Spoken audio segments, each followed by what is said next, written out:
오늘은 믿음의 사람 스가랴에 대해서 우리가 한번 살펴보고자 합니다. 아마 성도님들에게 스가랴가 어떤 인물입니까? 라고 물어본다고 한다면 스가랴가 어떤 사람입니다 라고 구체적으로 대답하는 분들은 그렇게 많지 않을 거라 생각이 듭니다. 제가 어렸을 때도 교회 학교에서 노아나 아브라함, 또 이삭, 야곱, 요셉, 모세, 다윗, 솔로몬, 다니엘, 삼손 이런 구약 인물들에 대해서는 여러 번 이야기를 들었던 기억이 납니다. 하지만 스가랴를 통해서 어떤 말씀을 들었던 기억은 잘 생각이 나질 않습니다.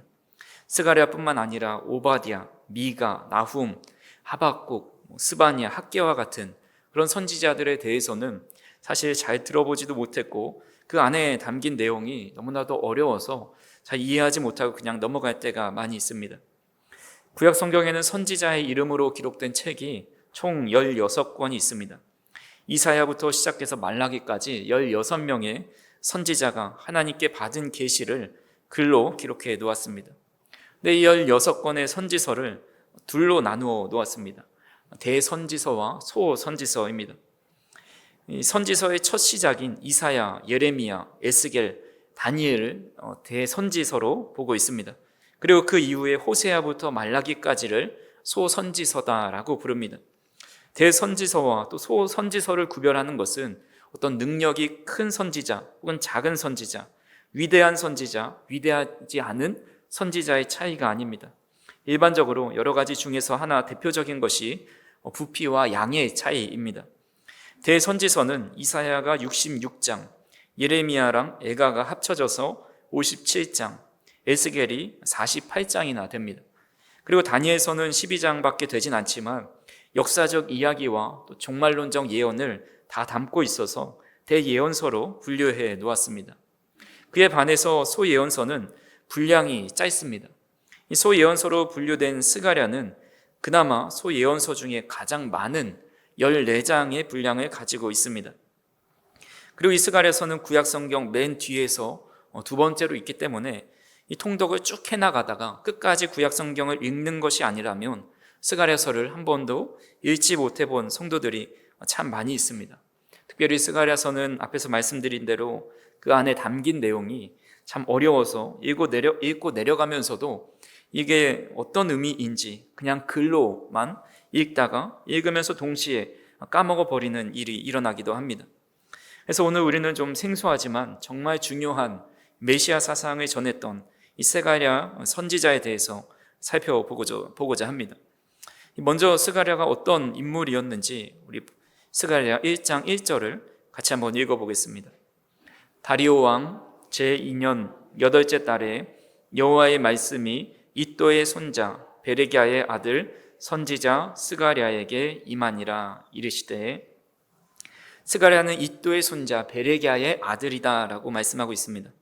느헤미야 12장에 보면 이도라는 사람은 바벨론 포로 귀환 이후에 스룹바벨과 함께 돌아온 제사장 중에 한 명이었습니다. 혹은 역대상 6장에서 나오는 레위 사람 이도와 동일한 인물일 가능성도 있다라고 학자들은 제기하기도 합니다. 그러니까 둘 다 공통점이 있다면 이도는 제사장이었다라는 겁니다.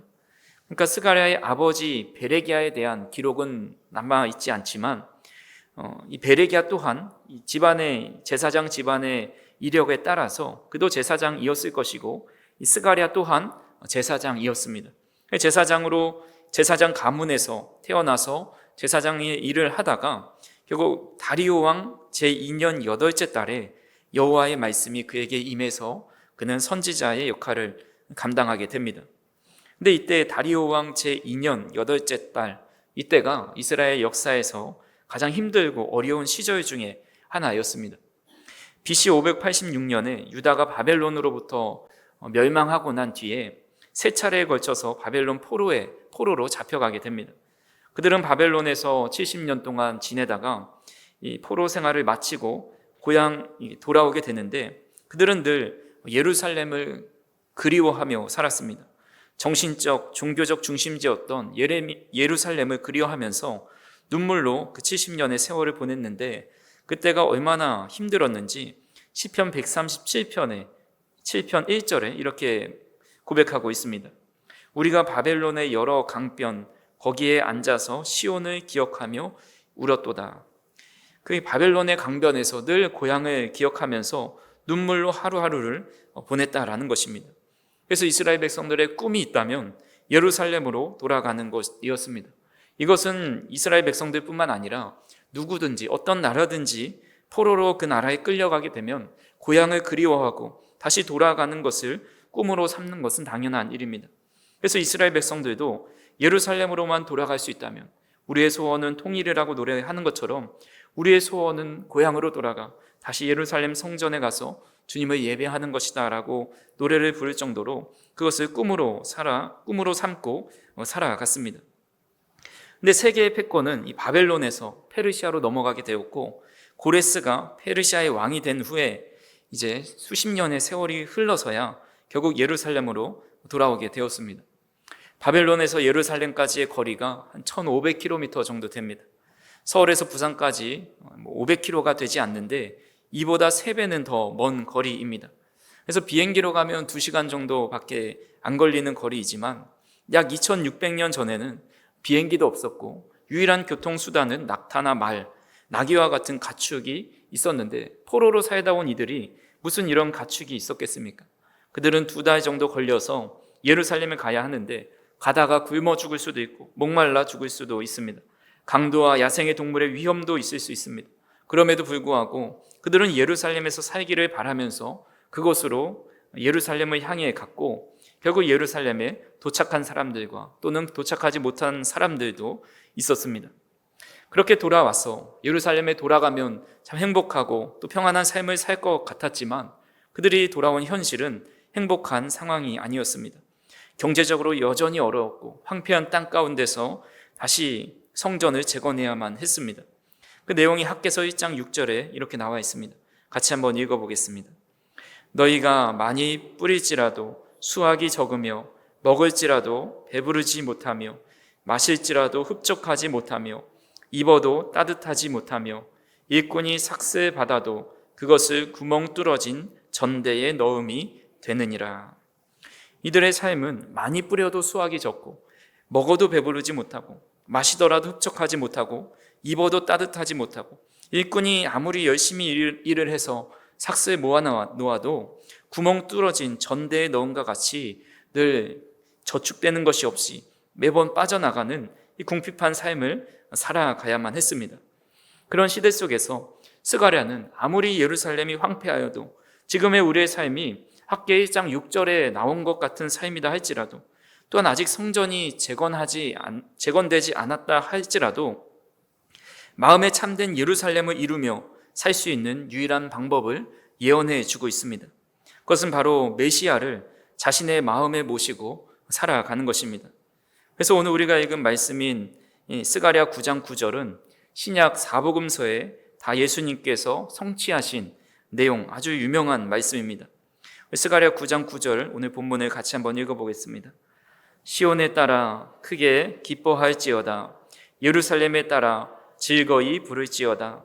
보라, 내 왕이 내게 임하시나니 그는 공의로우시며 구원을 베푸시며 겸손하여서 나귀를 타시나니 나귀의 작은 것 곧 나귀 새끼니라. 이스라엘 백성들이 황폐한 예루살렘에서 참된 평안을 얻고 힘을 얻고 다시 재건할 수 있는 유일한 힘이 바로 참된 왕이 그 땅을 다스리는 것뿐이었습니다. 그래서 스가랴는 그 다스리는 왕이 공의로우시고 구원을 베푸시고 겸손하여 나귀를 타고 우리에게 오신다라고 예언을 하고 있는 겁니다. 이 예언은 예루살렘으로 돌아온 이스라엘 백성들에게 즉시로 성취되진 않았지만 그런 왕이 오실 거다라는 소망이 생겼고 그것으로 인해서 힘을 내어서 십수년 동안 중단되었던 성전을 재건하고 그 땅에서 살아갈 수 있었습니다. 이것은 우리도 마찬가지입니다. 우리가 참된 행복을 찾고 안정감을 누리고 평안히 살아갈 수 있는 유토피아와 같은 땅은 이 세상에는 없습니다. 하지만 공의로우시고 겸손하신 만왕의 왕이신 주님께서 우리의 마음에 입성하여서 살아가고 계신다면 또한 우리를 통치하고 계신다면 시온에 따라 크게 기뻐하라, 예루살렘에 따라 즐거이 부르라고 말씀하신 것처럼 우리는 아무리 황폐한 땅에서도 기뻐하고 즐거워하며 살아갈 수가 있다라는 것입니다. 그래서 오늘 스가랴가 예언한 이 메시아가 어떤 분이신지를 살펴보면서 우리도 그런 메시아를 우리의 마음에 모시고 황폐한 땅에 주님의 뜻을 이루며 살아가는 저와 우리 성도님들이 되기를 간절히 소망합니다. 첫 번째로 메시아는 공의의 왕이시다라고 말씀합니다. 오늘 본문 9절 중반 부분에 보라 내 왕이 내게 임하시나니 그는 공의로우시며 구원을 베푸신다라고 말씀하고 있습니다. 모든 국가에는 법이 있습니다. 법을 지킨다는 것은 서로를 침범하지 않고 함께 살기 위한 약속이고 질서라고 할 수가 있습니다. 하지만 법은 강자의 편이다라는 말이 있습니다. 법을 이해하고 활용하려면 지식과 또 자본이 필요합니다. 지식도 자본도 없는 사회적 약자들은 억울한 일을 당해도 법적으로 보호를 받고 대응하기가 쉽지 않습니다. 법 앞에는 모두가 평등하다고 하지만 우리가 사회에서 판결되는 그런 판결문들을 보면 결코 평등하지 않다라는 것을 보게 됩니다.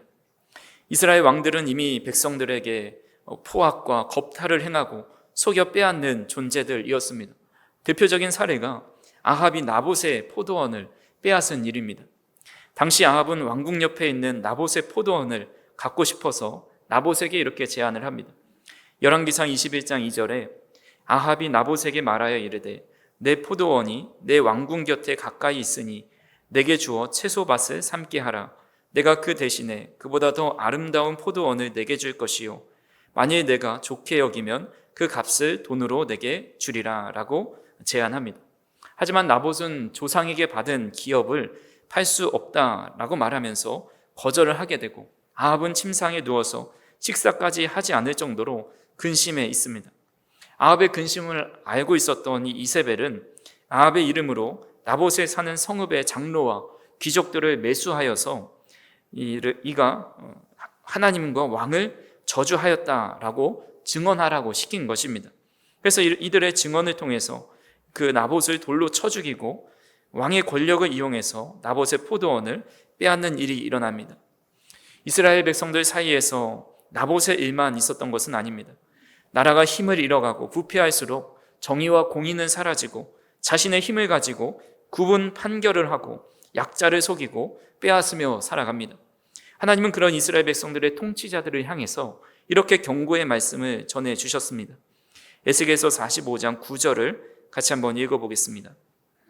주 여호와께서 이같이 말씀하셨느니라. 이스라엘의 통치자들아 너희에게 만족하리라. 너희는 포악과 겁탈을 제거하여 버리고 정의와 공의를 행하여 내 백성에게 속여 빼앗은 것을 그칠지니라. 주 여호와의 말씀이니라. 하나님께서 에스겔 선지자들을 통해서 그동안 수십 년 수백 년 동안 이스라엘 통치자들이 백성들을 포악과 겁탈하면서 속여 빼앗은 것을 그치라라고 말씀하고 있습니다. 더 이상 무지하고 연약한 백성들을 속여 빼앗지 말라는 것입니다. 하지만 이 세상은 이런 세상의 통치자들처럼 이스라엘 백성의 통치자들처럼 포악과 겁탈을 그칠 줄 몰랐습니다. 그래서 그 결과 북이스라엘은 아수르에게 남유다는 바벨론에게 멸망당할 수밖에 없었습니다. 늘 속여 빼앗고 정의와 공의를 굳게 행하는 왕들의 통치를 받고 살아갈 때 스가랴를 통해서 공의의 왕이 내게 올 것이다 라고 말씀하고 있는 겁니다. 예레미야를 통해서도 비슷한 예언을 하고 있습니다. 우리 예레미야 33장 15절에서 16절을 같이 한번 읽어보겠습니다. 그날 그때에 내가 다윗에게서 한 공의로운 가지가 나게 하리니 그가 이 땅에 정의와 공의를 실행할 것이라. 그날에 유다가 구원을 받겠고 예루살렘이 안전히 살 것이며 이 성은 여호와는 우리의 의라는 이름을 얻으리라. 아멘. 이 땅에 정의와 공의를 행하실 분은 다윗에게서 난 공의로운 가지, 즉 메시아를 의미하고 있습니다. 메시아이신 예수님만이 정의와 공의를 실행하시는 왕이시고 정의와 공의가 실행됨으로써 유다가 구원을 얻게 된다라고 말씀하고 있습니다. 힘없는 사람이 안전하게 살아가고 자신의 이룬 것을 보호받게 살아가게 하는 것은 공의롭고 정의로운 법이 있어야 가능합니다. 그럴 때 국민은 자신이 가진 힘과는 상관없이 마음의 안정감을 누리게 됩니다. 만약 이런 정의와 공의가 사라지면 법은 힘 있는 자의 편에 서게 되고 판결을 굳게 해서 늘 불안함과 걱정 속에 살아가게 됩니다. 세상의 법은 공의와 정의가 굽을지라도 이 땅에 오시는 메시아는 하나님의 공의대로 행하시는 분이십니다. 세상의 어떤 힘과 외압도 주님의 공의로운 판결을 흔들 수 없습니다. 그렇기 때문에 우리는 주님 앞에서 주님의 법대로 살아갈 때 반드시 구원을 얻게 된다는 확신을 갖고 또한 안정감을 누릴 수 있게 되는 것입니다.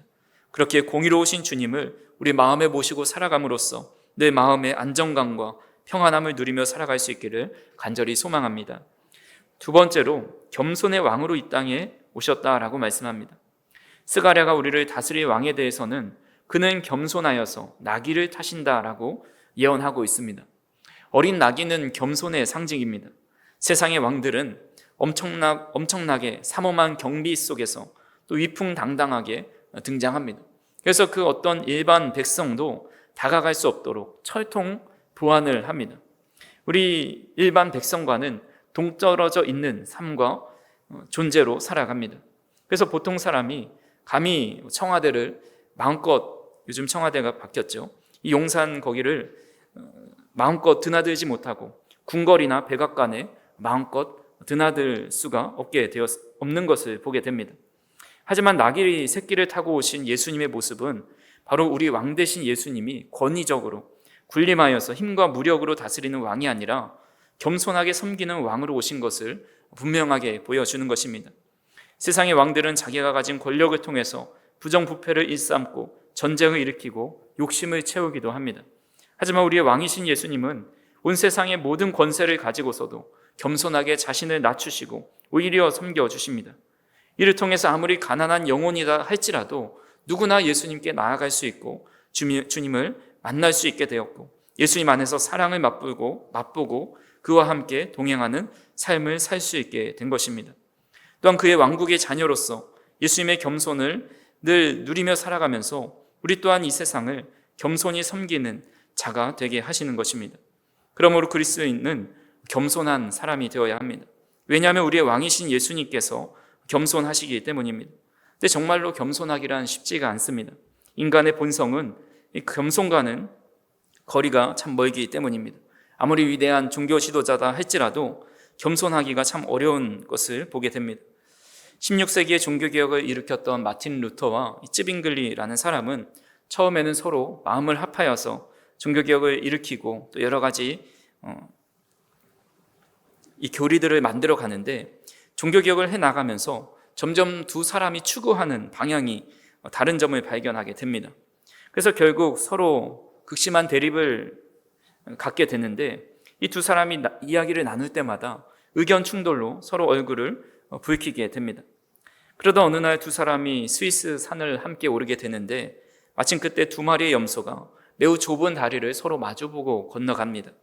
그때 이 두 염소 중에 누가 과연 싸워서 한 염소를 떨어뜨리고 그 다리를 건너갈까, 그것을 이제 보고 있었는데 이 염소가 놀라운 일을 하게 됩니다. 아래에서 올라갔던 염소 한 마리가 다리 위에 납작하게 엎드린 겁니다. 그러자 다른 염소가 그 염소를 밟고 건너갔고 또 그 엎드렸던 염소는 다시 일어나서 자기 갈 길을 가는 것을 보았습니다. 이 광경을 지켜보고 있었던 루터와 찌빙글리는 큰 충격을 받았습니다. 그리고는 그 자리에서 서로 화해의 약수를 하면서 우리도 저 염소만도 못한 삶을 살았다고, 우리가 서로 겸손히 섬기는 삶을 살자라고 하면서 화해했다라는 일화가 있습니다. 우리는 작은 것 하나에 서로를 우위를 점하고 싶어하고 남들보다 높아지기 원하는 그런 죄의 습성을 가지고 있습니다. 하지만 만왕의 왕이신 예수님께서 낮고 낮은 몸으로 인간의 몸을 입고 오신 그 겸손의 모습을 우리가 본받아서 예수님처럼 우리 또한 겸손의 삶을 살아가야 할 것입니다.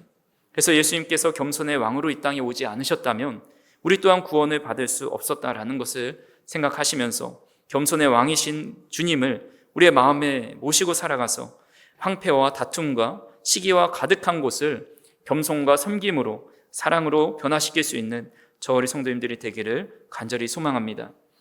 세 번째로 화평의 왕으로 이 땅에 오셨다 말씀하고 있습니다.